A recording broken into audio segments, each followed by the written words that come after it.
existe donc depuis 40 ans. L'association est le fruit d'une rencontre du père Goré Oblad-Marie de la région lyonnaise, qui, à l'occasion du congrès eucharistique de Bombay qui a lieu en 1971, rencontre Mère Teresa qui était à l'époque une illustre inconnue. À son retour, il écrit un livre intitulé Amour sans frontières, qui est une biographie ni plus ni moins sur Mère Teresa et qui va permettre au lecteur de connaître cette personne qui deviendra célèbre, bien sûr, comme vous le savez. Mère Teresa à l'époque s'occupe de mouroirs, s'occupe de dispensaires, et le père Goré, aidé d'un autre Oblad-Marie, le père Méraud, vont prendre leur bâton de pèlerin et vont prêcher dans toute l'Europe les biens fondés de ces actions. Et voilà que cette association Amour sans frontières prendra de plus en plus d'ampleur, de plus en plus d'adhérents, de plus en plus de donateurs.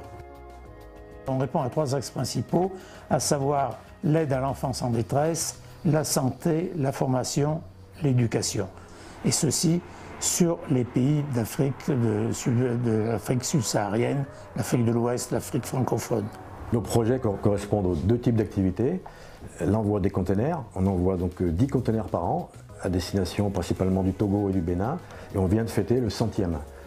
Donc ces 10 containers sont remplis de matériel à destination des communautés qui en ont besoin, du matériel scolaire, du matériel médical, des vélos, des lits médicaux, etc. Ça c'est le premier type d'activité, et le deuxième ce sont les projets. Alors les projets ce sont essentiellement des constructions de bâtiments, construction d'écoles, construction de centres sanitaires. Et donc cette année, nous avons décidé de lancer une dizaine de projets. Le principal est la construction d'une école dans un village qui s'appelle Dakrogar, au centre-ouest du Togo. Eh bien, cet organigramme a été revu assez récemment, depuis 2012, à savoir qu'à l'époque on est très peu de membres et que j'en assumais la direction avec un trésorier, une secrétaire. C'était à peu près tout, de quelques personnes qui venaient de temps en temps donner un conseil.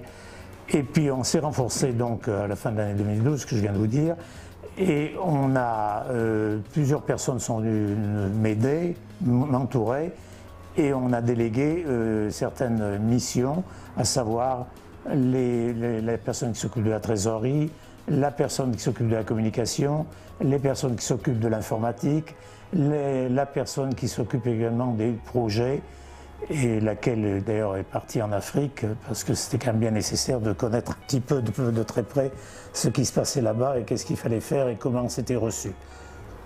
Voilà, donc depuis, on peut dire 2012 et le plein exercice en 2013, ce nouvel organigramme a pris place, ce qui est un peu une transformation sur les 15 dernières années, quoi. Il y a une grosse partie de la communication qui est faite par le biais de la revue ASF, qui est distribuée à 13 000 personnes qui sont entre guillemets des donateurs potentiels et qui assurent une grosse partie des retours pas forcément de legs mais en tout cas d'argent. Et on voit par exemple, cette revue est trimestrielle et il y a une chose qui est très nette, c'est qu'à chaque envoi de revue, il y a des fonds qui rentrent dans la foulée. Donc il y a quand même un rapport déjà direct de cause à effet. Et au point de vue événementiel, on a 4 axes principaux. Il y a une banque utilitaire qui est sur le même principe que la banque alimentaire, que tout le monde connaît. La banque utilitaire, je crois que c'est un nom qui a été déposé par ASF, si je ne m'abuse, et a été organisée jusqu'à maintenant avec l'aide de Castorama d'Ardilly. On demande aux gens, on distribue des prospectus à l'entrée, on demande aux gens de nous apporter du matériel utilitaire, donc du petit matériel, qui est envoyé dans les pays dont on s'occupe par le biais des fameux containers avec l'aide des ateliers Malesherbes. Ça, c'est une première source. Une autre source, ce sont des concerts. Les gens donnent ce qu'ils veulent à l'entrée. À nous, après, de leur faire connaître l'association et de leur dire, n'oubliez pas de laisser une obole sympathique pour l'association. Nous avons beaucoup de mal à avoir une reconnaissance étatique. Donc pas mal de difficultés pour le problème du dédouanement des marchandises. L'État ne nous reconnaît pas toujours comme action de bienfaisance. Et quelquefois, nous sommes obligés un petit peu de nous battre pour obtenir des abaissements de charges fiscales Il faut savoir que tout le matériel que nous envoyons est donné.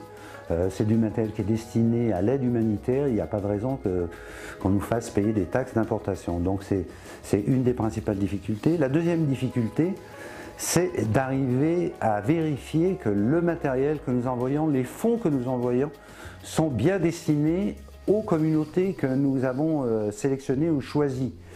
Il faut savoir qu'il y a quand même beaucoup de corruption en Afrique, comme vraisemblablement de partout, mais peut-être un petit peu plus en Afrique.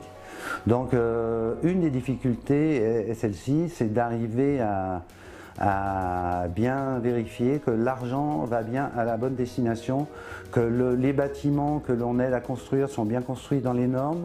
Les transferts de fonds aussi sont assez délicats. Bien souvent, il faut emmener de l'argent quasiment dans la poche. Pas pour passer la frontière parce qu'on n'a pas le droit, mais sur place, il faut bien vérifier à qui on donne l'argent et s'il n'y a pas de détournement. Idem pour le matériel. Il est préférable toujours de bien distribuer le matériel à chaque personne pour être sûr que le matériel va bien à la bonne destination. On s'appuie donc sur un réseau de connaissances qui sont les sociétés des missions africaines. Beaucoup de personnes que nous connaissons de grande confiance qui nous aident à trouver les bonnes personnes, à trouver les bons interlocuteurs pour assurer la pérennité de nos dons et de nos œuvres. Je pense que c'est un bilan extrêmement positif. Il faut absolument qu'on continue à avancer dans ce sens. Les besoins sont immenses.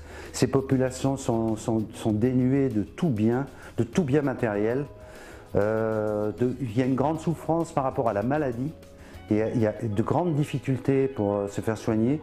Il faut absolument qu'on continue nos actions, même si la difficulté est grande de trouver des fonds en Europe avec la crise, avec le nombre de demandes. Il faut absolument qu'on continue à œuvrer pour aider ces populations car personnellement je pense que ça vaut vraiment le coup. Ce sont vraiment des gens extrêmement battants, extrêmement volontaires, qui ont envie de s'en sortir et qui ont des capacités énormes, aussi bien de ressources naturelles, d'envie de travailler. Contrairement à ce qu'on peut croire, les Africains sont très courageux, très tenaces, très volontaires et ils ont un savoir-faire. Il y a beaucoup de choses à apprendre en Afrique et il faut absolument qu'on continue à les aider pour qu'ils deviennent complètement autonomes.